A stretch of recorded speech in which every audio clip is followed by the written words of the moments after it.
wo idi egbo Jeneba kusuwe na atumo e shi aneke ya atuma lote ne 90 years ba she mene wobu awa atu imeja ni shano ni amatole akede di mo ni shano ni e ma se ma fun ye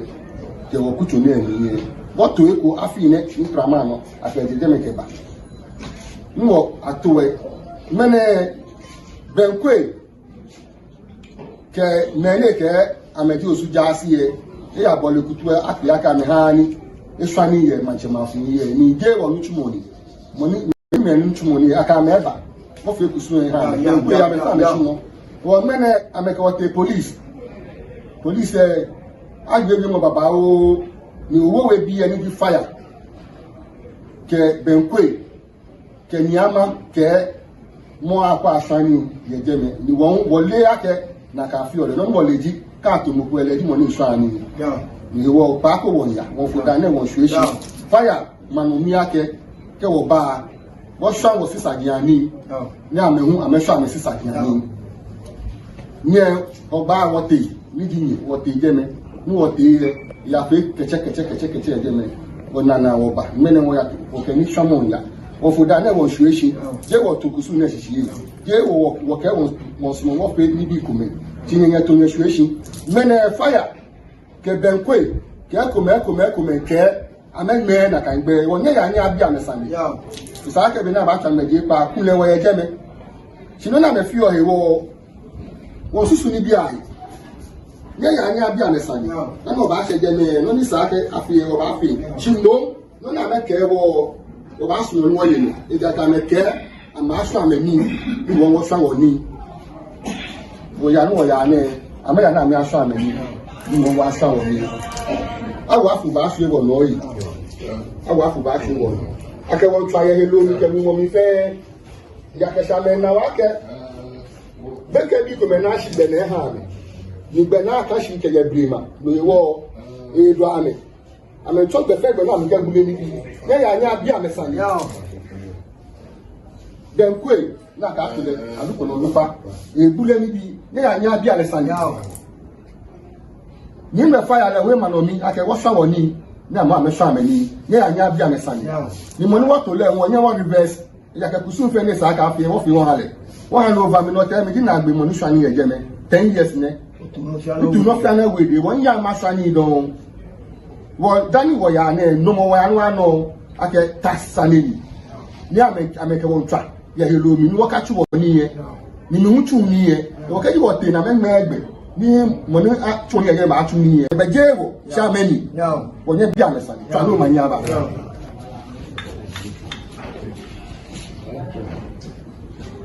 chame yenu ene menye ye na yenu ayi ike wa ya ni ke wa ba nutu mo nyenye tu ni ke shishida ni bo ma ni na boni wa ni na le na ka no wo tu mo le wo boni chame fe enu enye ye na yenu ni shi ajo ha wo tanu manya ba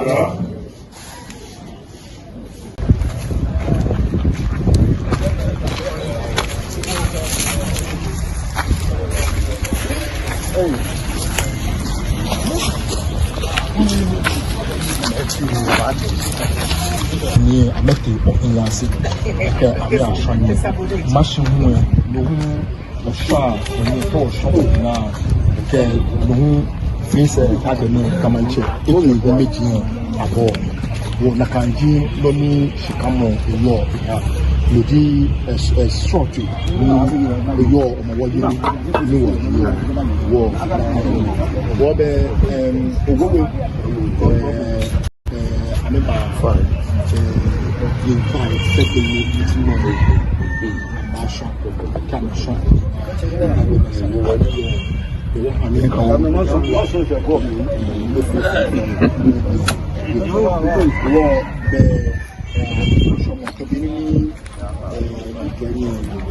yo be manche matoye baba shemene kuma TV e oka wajwa ke meseda mene e afi osu afi yeli ka opeshi kamo ye bi ne e fona apa shimon ngla mo fiu peni yo mi be jake ukumi jake nyashi no mo e aba ojuba yese wo mene bi ne okueko edi shi ba san ameno ne dani kinkawe so we now be basa play machine onane play na basa amechenan kamedana menye agba cheme onane owowe e basa ameno yake nati na ba ahoye na kanji beni amagbe na aha ye police station ni gakosu mien esa na kai shi mene na kaji beni bale ke okwe kamen ake fani ndi owo bi ke fani no ni edwa ye fipi odate sanye no mo fiamo e bi ene na afi kusum fefew kun fana ya no fefew e bi ene ya ke machema go mi ko wan wo bi ya wo yo machema go mi ayo damo ke e play ke ya tunjole ke no ya no bi ene na yo be wo komi eno mi yo bi e no yo bi ene mene asa manchema no ni ni no onye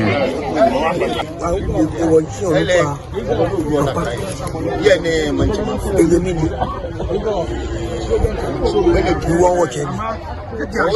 wo shi àwọn pa to le do be ni opposition bi le gba no no no no ma ya ba ya amonto ne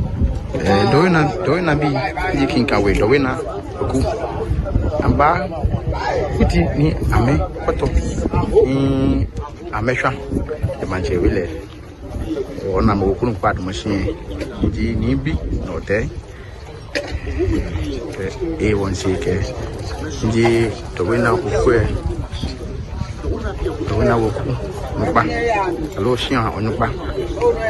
kinkawe ni ke obote istimi ba akashi beko ne huni aba manchema go mi ke aba tano dinata bo sen na ne machine amatuntu jimina me pa machine e bi ne mene ata no ke okusun bo echon be abo ni ameji ke kusun ne femo nsi ayne o kana sana gba fi o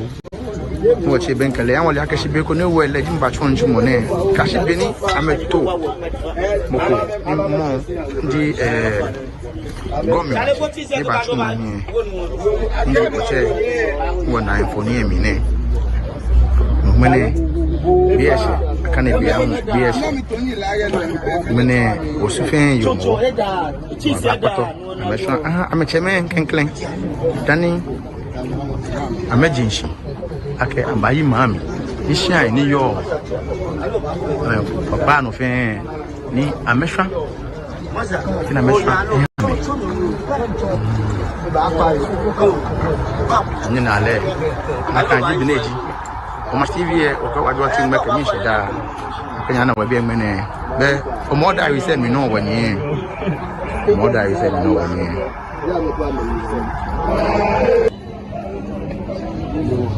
yeah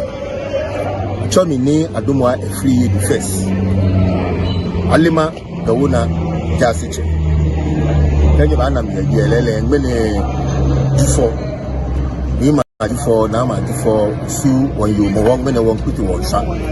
ni ngene dufo ne dawuna wikue ni dawuna saba chen wikue le dufo le pe iba ma nchefu ni that dawuna wikue wowi wikue o yo manche yosu parliament chief se wo yo o keji isheju for the pen ni gbini apato asan be do na wekue ni do na saba chen wekue o ke owo we bi e o ba bi o ba asan yin meji e ani o keji ba na wo bi e le bi ne be do na saba chen wekue e owo we wekue mo yo bi e ne ya na ke so efi to mo so o ke e bi ni se ne ma ya yo nche mene wona ne bi sport ko ona ke enye me ko mecho hin omo danyi ba ani me no ane ibale naka yo no ni ane ibale naka eji ko esa ka ibale naka ja ke wo fe wo ye ko mi do na sama che wi ko e ni do na wi ko e ke uwo wi wi ko e wo fe o yo manche o kusun fe ke she afi ne ke o ka me fe ba bi ene ni do na saba che wi ku emi ajo ni aso ani ye bie o so ake amema nche me fe ani ye ekume fi mo ke so mo na shi bone balaji ye mo bi kuma keshi ni wo fe wo fi wa pe kan shishi na me wo we bi e fi ame dwoma ke afina me so na ma me so anu oni wo so oni obi yesale ake kege na 31 ni afi go ni do na ni fi ku go ni be do na fu manche me to me tan ya bi e no mo ni so ni ya bi e ni fi ku so na wo we bi e amenwa me ke ame manche ba bi e ni shaka wo ka me yo manche wo ka me fe so ku together o bi e ni kokko bu akonta do na we ku e ile yo e wa ba ye ni so wo ke shi wo chichi da e be me ku me toju so bande balaji na me bi na ke mo Osu police command amechewo commander be chewo what wa tashi wo wie because of amekami soni jasiche abashoni ye bi won ke gbe ye bi ene jasiche be wala ye bi wiku eni gido na wiku e neji mo le ye wala ni do na saba che ni e je meje na to kon bi manche brema me ko be ba chu ameki ele shewo yi won se ne wo fe wo yi ya ku be fi won to go bi manche fese do na shi onu pale gi mo ni fi lo alaja aduko o ka mi fi okun ke kusi ni na ma fi shi balake what to go manche le du mo ku fi fe na ya bi emi chu ameka me nu shishi aka what to go manche ni man fe ma aye go manche na chole ba mo yini dano ba fu manche lo dano ba fi ku ba mo yini sa ko nye no anale ya ku tsun ke gbe ya to ona ka jibo ni o fe woni le last year no ami fi ami aka me no shishi agbe ni shishi mo ba wo we bi e do na bi ami mo ba mo yini e ami kele tase no e bi e twake wo ka me fe wo hi wo wo aka ba mo yini ni so ni e bi ni wo ni gbe ni na me ke ami ha ni so ni e fe wo yini ya obe ya ma so mi ni oni wo fi wo no wani ibale no cho pa na me nga wo yo ke ha ni te no ne oh na wo peni yo ji kusu yo ni after kusu je shi yeche ya woni kan so mai no ye amema che yelimri ni usu je che ni ka she cha ma me ha me bi agbena ona mene ofe wo fi usu e o mi nga wo peji after kusu ni tomole hu e biomo ni no le te no ne ife to mo abo ko o ba kwe na me mbo amekuku e loku ake abasho ni na me shwa e ni tepe kuku e ataya ni saino na me te do na saino di sushiki le se ya ba le sanu me te wa wi te do na me no kama filo na mafia te na me shena te saino atwa kuku e ame se ebushi e so wele me cho wo kadi ni bia ne ejeshi e gbe na me ke ba me ye wo yitu na ye wo susu wo gidi shi ato amokadi wo fe wo kwa ke wo sa afie injun ba ke jomu chaki ti chaki ni balake bon wo fe le ki na wo ya no ba ya le skeji ame jomu chaki ni wo ba fe ku ni ke je brima ni wo fe wo susu ye bia ne ni ame me gbe wo ba fe le na be ame ke gbe pe me ba gbe ina ke gbe je na ke wo ni ne ka wona kan so me amatu na ke gbe ye wo bia no wo we bi ye ja gbagba na ke gbe owo solomoji akwa de ka chano skeji e chano na ke be wo le no ba ba ese se fan bi o ke atra kan ye de yes adesan ntwalo sma me ni oh de adesan de nye ese na ke no shiami ye kan ya me ye ni obi na me she na ke jeme no na taka ya o mo mo ni ora don bulam be ni wo che me gbala ka chon wo akashi atra kan ya me de be no wona ne insano tutuntu ni e chon ake etino ye wona ngene ne ke wanu ye do wina chikawe do wina amegbe onu na me bo she kan cheme ni eti abo mi ni me abo she ha na bi ne ke wana ni mi sha play alo blind do na abeni abo ye manchama train na kusum na esa ni asha manchama train yake itamo ofili manchama ayam wo ta plache no kona ni minsha pepule alo bete bi ndi moshi afe okuma bi yemme me fe amaje woku e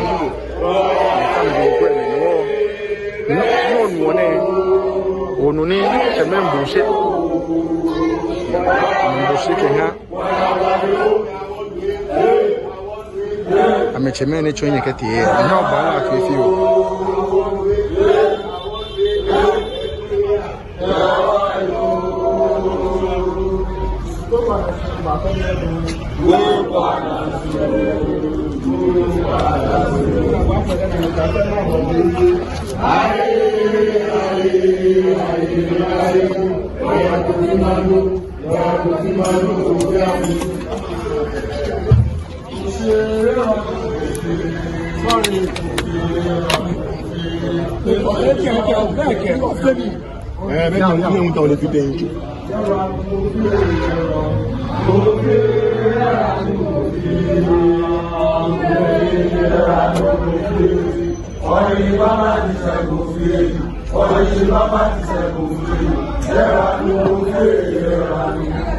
Mani Kenya, Cheme Eboshe,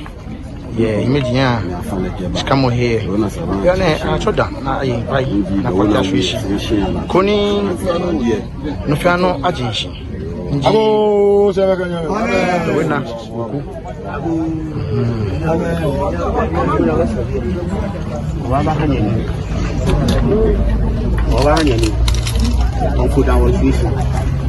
Battalions, because immediate can back. Uruba Chulu, immediate can Bahani Chula, Money. This is very well. I can buy my two. Safia, no one, but when I love is Afia, who is Amba. Bahani, what photo was up. None after people, you're quiet. Why I was. No wa he wale mo mi he wale ke tu mo ke ni me ni ke mo aka to ni ka ma na mo mi ni to am ni ko papa wo ni wa ya wo ni ka ya che to una nana una saba che ade aba meji osu e fi ko ni ye da wo so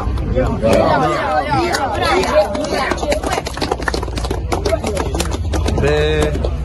komi mache jadi mini seperti dengan fishing mana ni, iba cok, bunu, ni ke people, apa khususnya orang ada jenis saya feel ni, tak benar feel le, dia beli mah, makanya ni mini feel le, aku acak aku.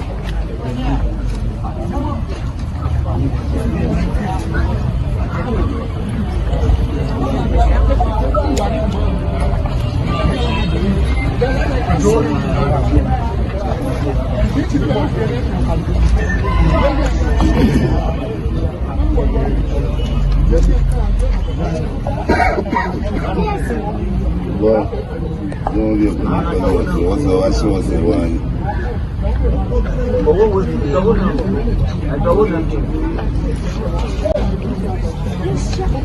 ya ceme ke wonu esu no ya bene eya melo na mepe ya ke ayi na anu yo ya ni ife mo fe ngo Nwa famo yo ma ke owo we bi ke mo fi ama fi no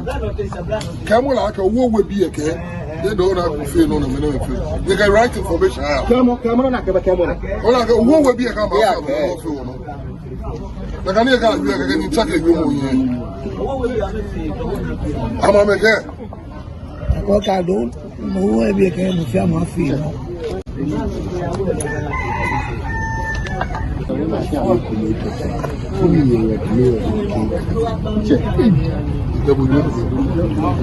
Itu mau quick level kamu deh. Iya. Mau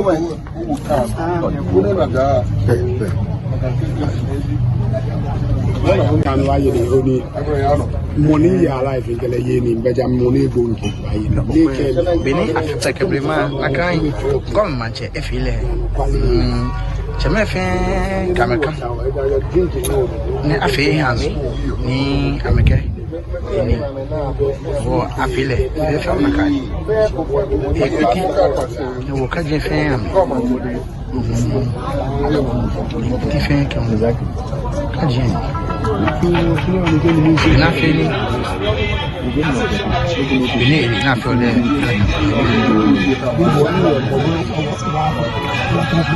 ni wona ne we bi kinga we mi ame chone ka sunne ndi kom manchenato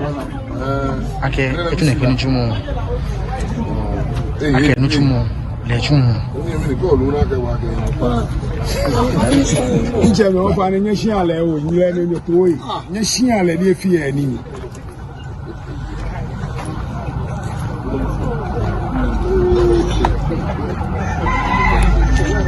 press conference minue ewo kya cheme beni afele na ka fele twa ke cheme fe ko ke ameno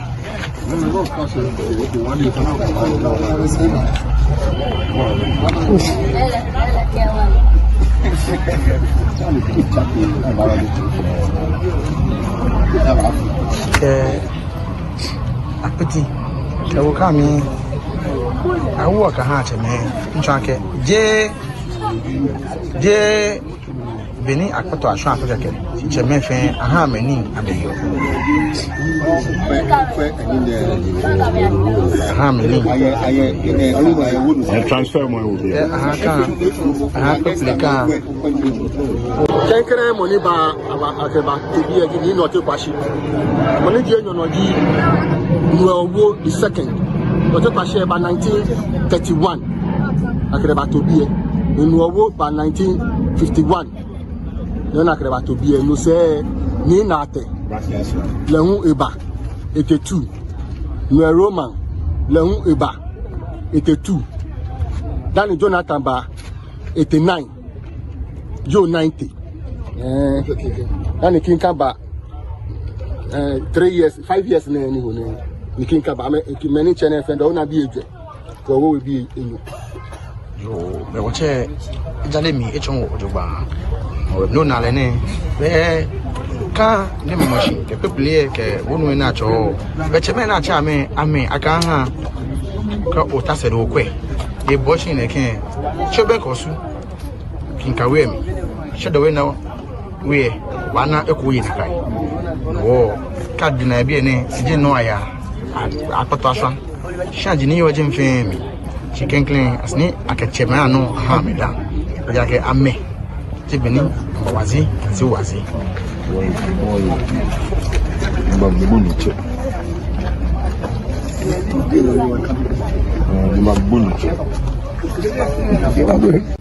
Kato bulumu yo ta seno ni oyelumo do floni bi okusun fe pepe o cho eseno shika tobo we are for position look me ko after me ko me ni tobo ka be bo ento a bo che eseno na kaji kusun obonde shika mo yo no ha nye me ko me amena boni ni yo shika ja me lie malana jagege kwa kamo no dia no gbe se no sa no yo se ta no mo ya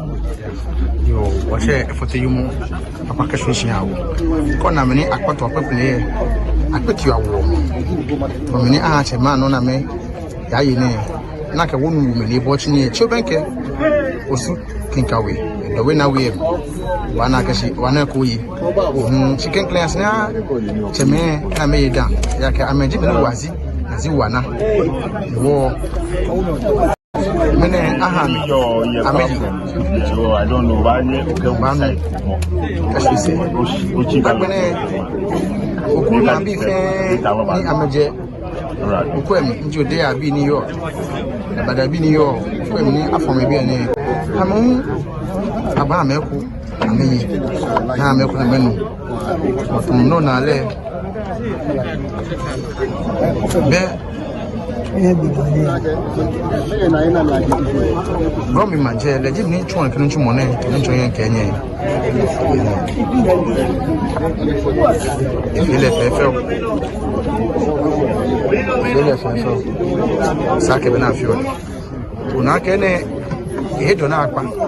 which I can do. Ishale few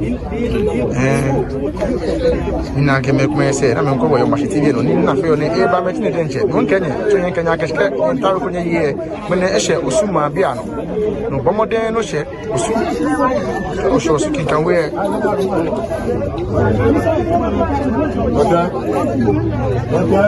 osu kinkan we do we na we ona sabeta ba ko we ameke people le kwe amema interfefe yake amenyi nchwe no o seje me no bayi ka wa nu mena gbinele ewa kra obieshe ni teme ba akukú ikoto asha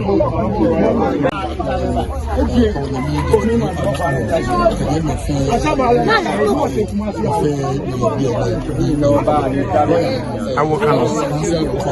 mi asafache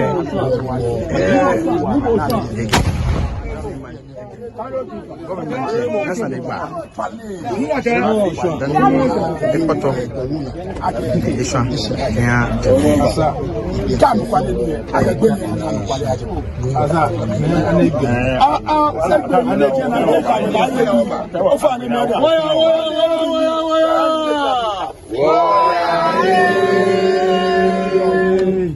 abushe nchake be ibaya aweno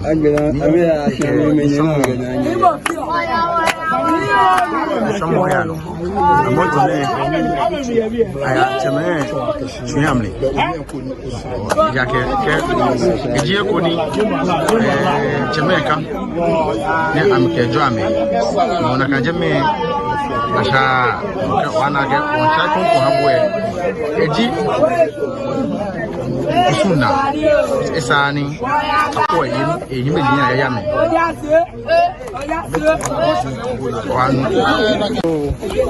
be wacha mebon wacha bi ko mi manche ebo ni samo ebo samo ebo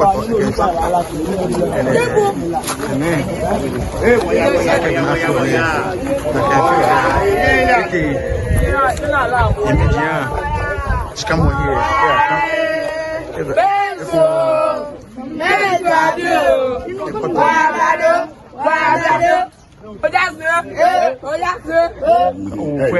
They can be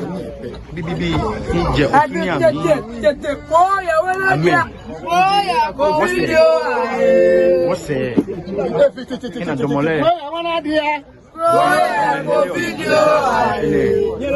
Yeah, boys, they got to grow.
Demi cheme de passa me vena amesha bunne be ba passa pepe una ake amesha le juba chano ke sha olulu yake bidi cheme amenye me amenu ko me manche je mo ne shani itake enuchumo jino oh ifile sake beni afiole pepe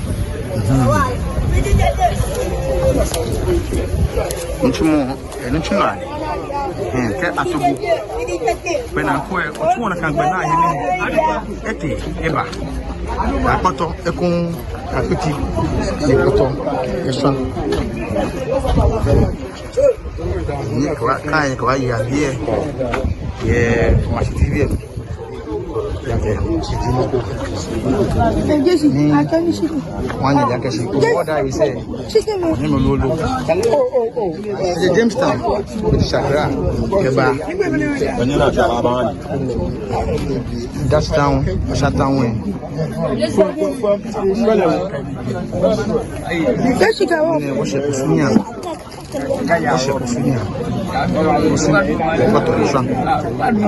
Take afio ye ati salafio ya machine mene mwana kaya kusu ha cheleni amiyogbe seti eba isa eya ekuti apato afia nifi na fole esa tema digba damegbe bi ani agbakun so agesi ese ni nínú ageni makai tema kan meni yo ni ese ke ba amemu boto awo ino ke lo an boto won kaka yo na o ton ko kuru kono wa ko tubo gomi manche ni bonisa na akena awo zake biye kunake amefika ndo ba ake mene ambaye peple ojuba yana tiye afana yana bua me na tiye jeni ko ko wo yi ake bi chemeji mehu ambaye ko no ya video ne yes mo ko ne ko ye do mo kiambo ken bine ni jomo amenye amena na meyi efona agba ni dowe na weku epoto esha kebele yo fe ni bibi ni jinu kemba ni apoto asa han cheme na me yata amehu ameyi afele cheme nche amekabele wokam ni ameyi cheme un kamele wokam na meyi kebele yo fe akan noji afieli onake noji afieli fe ene fio afie srotwe ye moyeli mi o machine tv o da moda we se no mo nye afele fefeu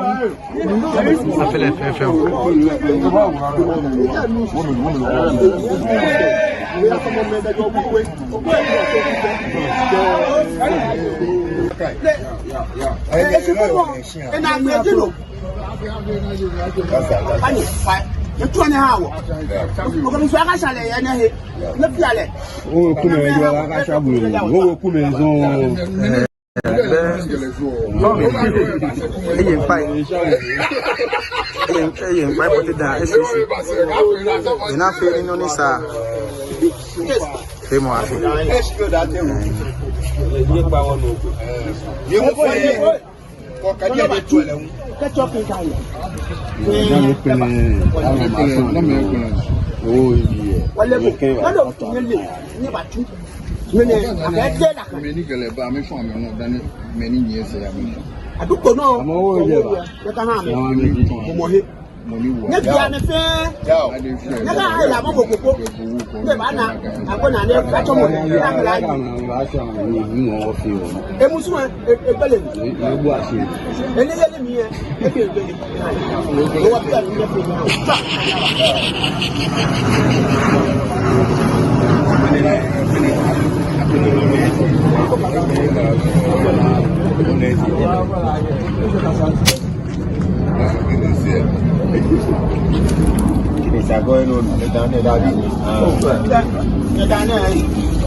Kwakwe da be mini ameye wala na mesmo mene akan ame afwe dash ayen pai na yen pai agbena ame Guinness di Guinness no wole ni wonu akbe na meyo ame kwa menu e ka meye anu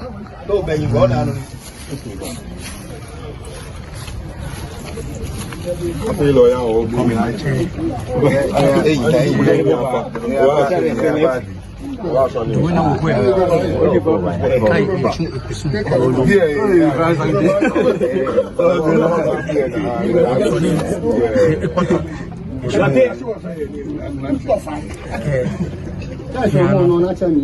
Mwana mi fele ba.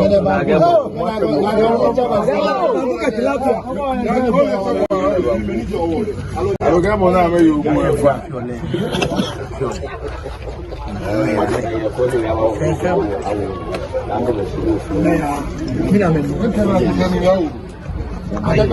Aga yo mo kwa aga yefo kenye yefo ni ana ncheri ni awo na aga yefo ni yefo scan kwale ni ana ni wo na aga yin do wo kan na cha ani lo fa e je ni o ni o si se no ba ke aga ba ke to ya ni de to la check that o ko si se la bi la check beje afi ya jeme kuni ko question ko baba mu aba bien o mene me lo fi obo ke ko e o ke mene se ke amu ko chu bele ya chu ni so le ko so ba bote imeji abo mi ndi imeji ya tun ami yani enyi wo je me ni kwa mo ga kesi o yen no jo obo o nyana ni ga je me o yen ba lo je le no je o mo ni o jo je ma o ni ba wo mo je ma a je ko pata mi ba akpato aswa cheme skumekun akabe na afọ pepe Kenya kesikaji nyekwe ekumeni washa bencho ake kusuna esa ni akwa yimi ya yami wo wanyemi na kanu ntanyete mbe mishe mastivi wakawa mwota wisena mi wanye kusumwe edinoni pateni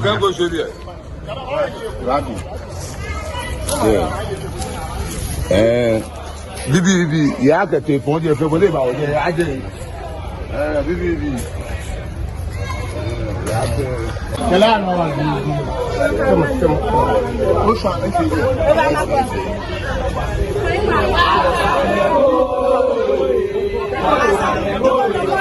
mo ne sa na ko ko ke ijo le pa ko o ba mo je nkula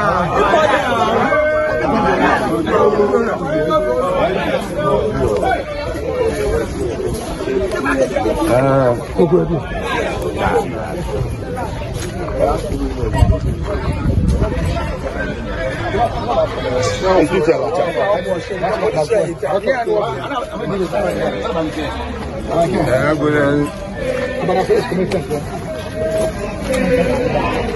Ito bangko no ba fila? Ano bangko ba fila?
Bena do na savati to bena yo kin kan wi omu afi baba o ni o ya wa cha no wonder man fish afi ani bani na wo afi de ni wo pa wo gbe wa se wo ni